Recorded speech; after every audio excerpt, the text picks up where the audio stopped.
আসসালামু আলাইকুম রহমতুল্লাহি ওয়া বারাকাতুহু। সম্মানিত দর্শক শ্রোতা মণ্ডলী, আমি আজকে সিএমএম কোর্টে গিয়েছিলাম একটা কারণে।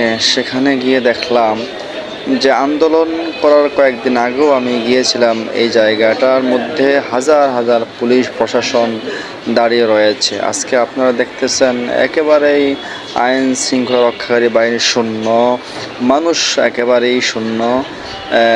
মোটামুটি হালকা কিছু আইনজীবীরা রয়েছেন, বিভিন্ন মামলা মোকদ্দমা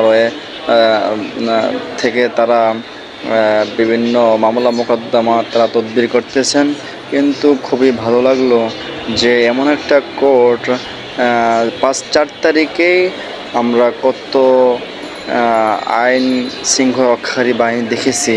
আজকে আমি ওখানে যাইয়া একেবারে শূন্য আইন শৃঙ্খলা রক্ষাকারী বাহিনী